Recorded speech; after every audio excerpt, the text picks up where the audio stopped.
जय श्री हरि, जय श्री राधे कृष्ण। भक्तजनों, आज हम सभी की मनोकामनाओं को पूर्ण करने वाली गुरु प्रदोष व्रत की कथा का श्रवण करेंगे। प्रदोष व्रत को लेकर मान्यता है कि एक दिन जब चारों ओर अधर्म की स्थिति होगी, अन्याय और अनाचार का एकाधिकार होगा, मनुष्य में सर्वार्थ भाव अधिक होगा तथा व्यक्ति सत्कर्म करने के स्थान पर नीच कार्यों को अधिक करेगा। उस समय में जो व्यक्ति त्रयोदशी का व्रत रखकर भगवान शिव की आराधना और स्तुति करेगा, स्तोत्र पाठ करेगा, उस पर भगवान शिव की कृपा होगी और इस व्रत का पालन करने वाला भक्त जन्म जन्मांतर के फेरों से निकलकर मोक्ष मार्ग पर आगे बढ़ेगा और उसे उत्तम लोक की प्राप्ति होगी। तो आइए कथा के श्रवण से पहले हम सभी प्रदोष स्तोत्र का हिंदी पाठ सुनते हैं।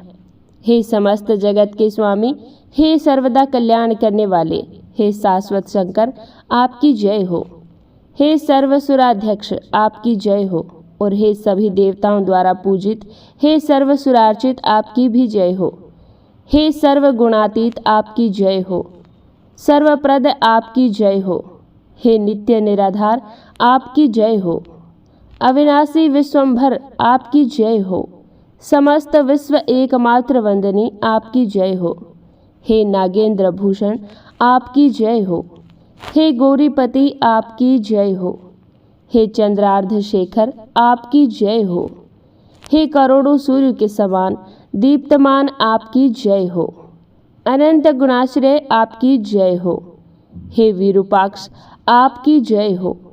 हे अच्युत, हे निरंजन, आपकी जय हो। हे नाथ, आपकी जय हो। भक्तों की पीड़ा का नाश करने वाले कृपा सागर, आपकी जय हो। हे दुस्तर संसार सागर से पार कराने वाले प्रभु, आपकी जय हो। हे महादेव, मैं इस संसार में अत्यंत दुखी हूँ, मुझे अनेक चिंताएं घेरे हुए हैं, मुझ पर कृपा कीजिए। हे परमेश्वर, मेरे समस्त पापों का नाश करके मेरी रक्षा कीजिए। हे शंकर जी, मैं दरिद्रता के सागर में डूबा हुआ हूँ, महान पापों से पीड़ित हूँ, अनंत चिंताएं मुझे घेरे हुए हैं, भयंकर रोगों ने मुझे घेर लिया है, ऋण के भार से मैं दबा हुआ हूँ, कर्मों की ज्वाला में मैं जल रहा हूँ और ग्रहों की पीड़ा से व्याकुल हूँ। कृपा मुझ पर प्रसन्न हो जाइए। यदि कोई दरिद्र व्यक्ति प्रदोष काल में देवेश्वर गिरिजापति की प्रार्थना करता है तो वह धनी हो जाता है। यदि कोई राजा प्रदोष काल में देव देवेश्वर भगवान शंकर की आराधना करता है तो वह दीर्घायु होता है, सदैव निरोग रहता है, उसके खजाने की वृद्धि होती है और उसकी सेना सुदृढ़ होती है। हे प्रभु, आपकी कृपा से मुझे भी नित्य आनंद की प्राप्ति हो, मेरे शत्रु क्षीण हो जाए, मेरी प्रजा सदा सुखी रहे, चोर और डाकू नष्ट हो जाए और राष्ट्र में समस्त जन समुदाय संकट मुक्त हो जाए, पृथ्वी पर दुर्भिक्ष महामारी आदि कष्ट समाप्त हो जाए, सभी प्रकार की फसलों में भरपूर उपज हो, दिशाएं सुखदायक हो जाए और इस प्रकार गिरिजापति भगवान शिव की आराधना करनी चाहिए। पूजा के अंत में ब्राह्मणों को भोजन कराना चाहिए, फिर उन्हें यथा योग्य दक्षिणा देकर सम्मानित करना चाहिए। ये पूजा जो भगवान शिव के लिए कही गई है, यह समस्त पापों का नाश करती है, समस्त रोगों को दूर करती है और सभी इच्छित फलों की प्राप्ति कराती है। इति प्रदोष स्तोत्रम संपूर्णम। अब हम श्रवण करेंगे गुरु प्रदोष व्रत की पौराणिक कथा। कथा के अनुसार एक बार देवराज इंद्र और वृत्रासुर की सेना में भीषण युद्ध हो गया।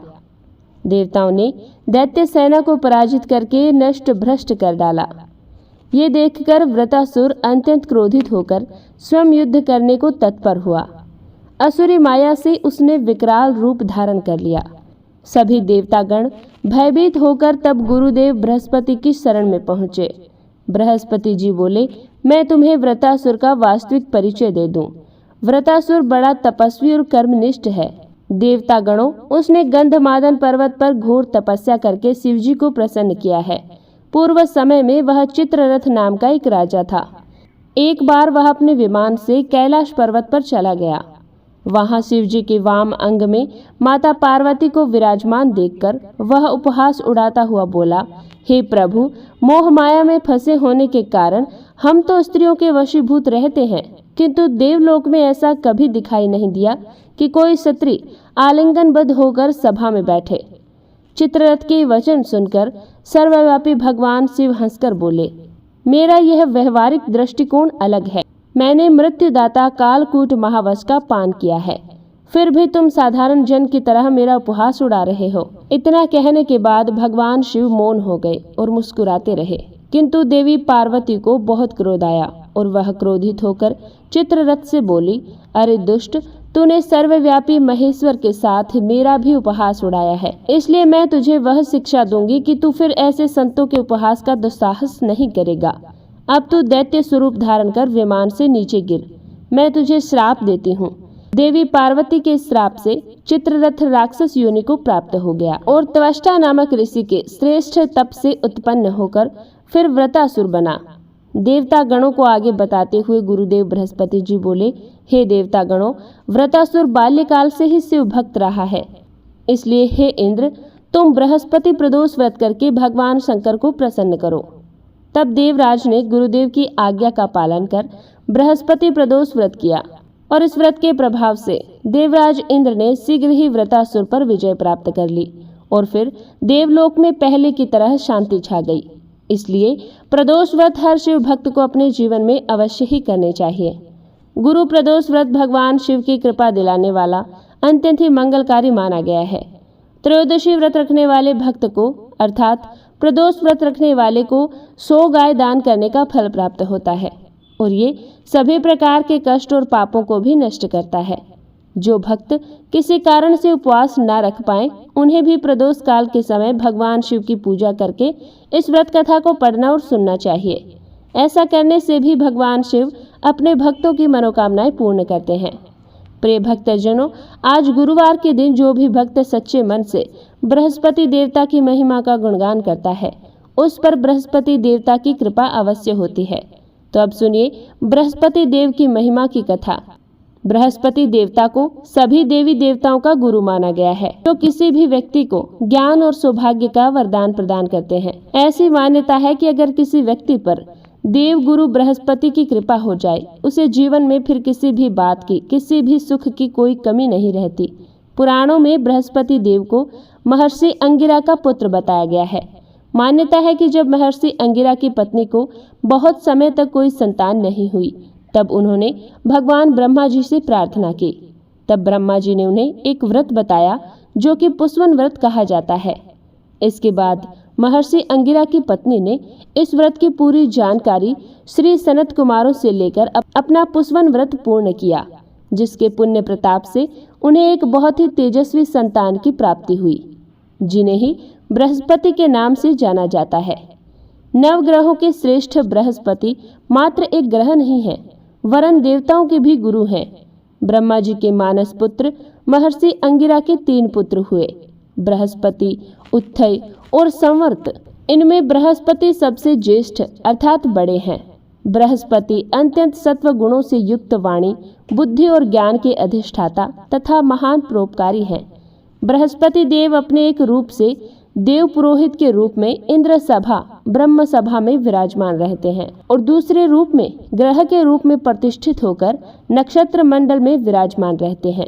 बृहस्पति देव के देवताओं के गुरु बनने के पीछे एक अत्यंत ही सुंदर कथा स्कंद पुराण में वर्णित है, जिसके अनुसार एक समय देवगुरु बृहस्पति ने काशी में शिवलिंग की स्थापना करके घोर तपस्या की। तपस्या करते हुए 10,000 वर्ष बीत गए। तब महादेव उस शिवलिंग से प्रकट हुए और बृहस्पति जी से कहने लगे कि मैं तुम्हारी तपस्या से प्रसन्न हूँ, अपना अभीष्ट वर मांगो। अपने सामने उन अत्यंत प्रकाशवान तेजमयी शिव को देखकर बृहस्पति उनकी स्तुति करने लगे कि हे जगन्नाथ, आप त्रिगुणातीत, जरा मरण से रहित, त्रिजगन में भक्तों का उद्धार करने वाले और शरणागत वत्सल हैं। आपके दर्शनों से ही मैं कृतकृत हो गया हूँ। मेरी समस्त मनोकामनाएं पूरी हो गई है, अतः अब कुछ भी शेष नहीं रह गया है। बृहस्पति की ऐसी स्तुति सुनकर महादेव ने और भी अधिक प्रसन्न होकर उन्हें अनेक वर दिए और कहा, हे अंगिरस, तुमने बृहत अर्थात बड़ा तप किया है, इसलिए तुम इंद्र आदि देवों के पालक तथा ग्रहों में पूज्य हो जाओगे और तुम्हारा नाम बृहस्पति होगा। महादेव ने आगे कहा कि हे ग्रहाधीश, तुम बड़े वक्ता और विद्वान हो, इसलिए तुम्हारा नाम वाचस्पति भी होगा। जो प्राणी तुम्हारे द्वारा स्थापित इस बृहस्पतिश्वर लिंग की आराधना करेगा, और तुम्हारे द्वारा की गई स्तुति का पाठ करेगा, उसे मनोवांछित फल प्राप्त होगा तथा ग्रह जनित कोई अन्य बाधा उसे पीड़ित नहीं करेगी। इतना कहकर महादेव ने सभी देवताओं को बुलाकर बृहस्पति जी को देवाचार्य तथा देवगुरु के पद पर प्रतिष्ठित किया। ऋषि उपमन्यु बड़े प्रेमवती थे। दिन रात भगवान की भक्ति किया करते और अपने प्रेम के प्रसून यानी पुष्प भगवान शिव के चरणों में अर्पित किया करते थे। न उन्हें खाने की सुध थी, न विश्राम की चिंता। वृक्षों से घिरे हुए फल ही उनका एकमात्र भोजन था। धरती ही उनकी सैया थी और अंबर यानी आसमान ही उनके लिए छाया के समान था। एक बार ऋषि उपमन्यु परिभ्रमण करने के लिए निकले। वे घूमते घूमते समुद्र के तट पर चले गए। समुद्र में ऊंची ऊंची लहरें उठ रही थी। भैरव गर्जन हो रहा था। उपमन्यु को वे लहरें प्रकृति के कोमल हाथों के समान लगी और वो भैरव गर्जन मधुर संगीत के समान उन्हें लगने लगा। उन्होंने सोचा, यह जगह तो बड़ी मनोरम है, बस यहीं तप करना चाहिए।